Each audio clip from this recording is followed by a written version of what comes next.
Last week's winter storm swung across the United States South and eventually headed over towards the East Coast. And if anybody remembers from about 5 years ago, the last time a big winter storm came through with this much cold and snow and ice, we saw massive power outages. And this time, of course, is no exception, with the storm leaving thousands in the south facing freezing temperatures without power, putting an estimated 800,000 people without power across the country, with some of the restorations expecting to take days or even weeks to return to service. However, most of these outages are not due to generation failures. They're due to falling trees and branches due to heavy ice and winds. And without distributions to the final customers, generation can't really do much anyway. And this is a little bit of a different scenario than what we saw in 2021, when Texas had massive power outages and actually several of the generation units tripped offline, including one unit at South Texas Project which went offline due to inability to measure the correct temperature and flow of the feed water into one of the steam generators. But a loss of distribution does mean that generation capacity is not able to be utilized and therefore can't get out, and often these plants then have to shut down.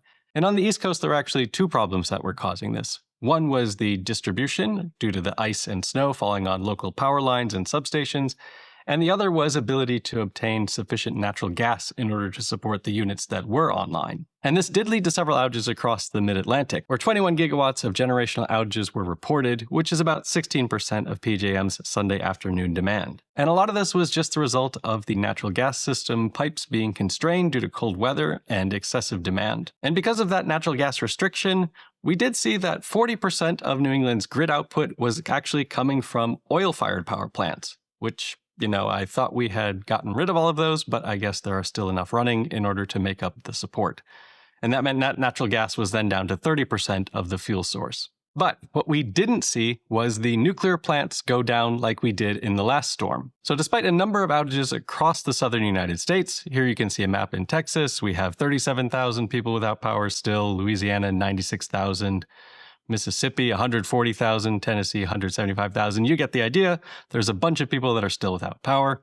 But if we look at the nuclear plants, we see that across the United States, in general, we're all green, with just a few blue plants, the big one being the Hatch plant. Otherwise, everything is pretty much running at 100% or near it. Waterford 3 in Louisiana is operating at 94%, Grand Gulf 99%, McGuire 99.5%, and everything else pretty much running at 100% despite the storm. So despite the transmission and distribution fragility, the nuclear plants have provided the reliable baseload power that we have come to expect them to do. Natural gas, which is often seen as a peaker and a backstop against renewables like wind and solar, once again struggles when the weather gets cold and there's additional demand for heating, especially since that's the same natural gas and the pipelines cannot support that much demand. And if the natural gas can't get to the plants, then there's no electricity to be generated. Whereas, once again, nuclear with a lot of fuel on site and loaded into the core can operate pretty much continuously as long as there is a grid to support the output. So yes, people lost power, but that is mostly due to power lines going down and substations being knocked out,